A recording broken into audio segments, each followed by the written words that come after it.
আসসালামু আলাইকুম, কেমন আছেন সবাই? আশা করি ভালো আছেন। আমিও ভালো আছি আলহামদুলিল্লাহ। আজকে আমি বেসনের লাড্ডু বানাবো।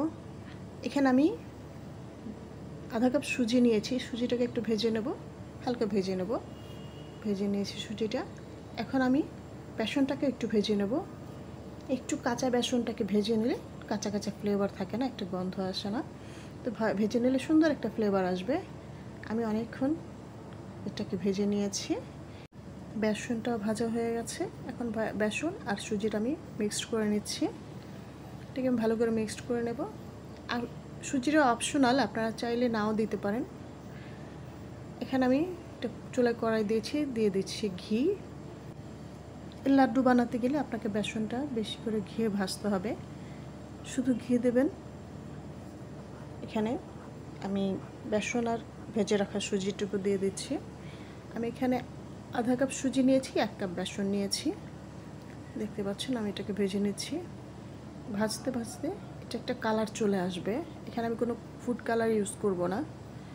দেখতে পাচ্ছেন না, খুব সুন্দর একটা কালার এসেছে এবং ফ্লেভারটাও এসেছে খুব সুন্দর। আমি এখানে দিয়ে দিচ্ছি দুধ। আমি এখানে পাউডার দুধ গুলিয়ে নিয়েছি, তাই 1 কাপ ঘন করে গুলিয়ে নিয়েছি। এখন দিয়ে দিচ্ছি 1 কাপ চিনি।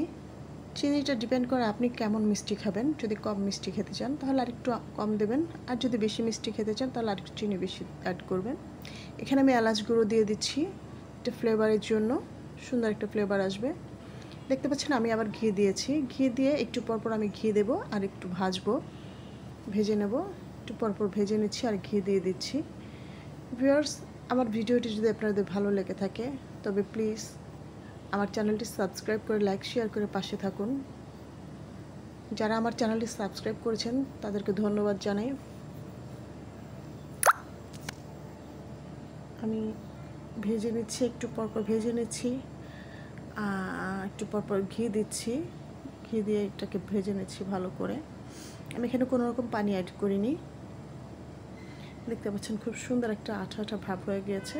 এখন আমি এটাকে গোল গোল আকার, আমার লাড্ডু বানানো শেষ প্রায়। ধন্যবাদ সবাইকে পাশে থাকার জন্য।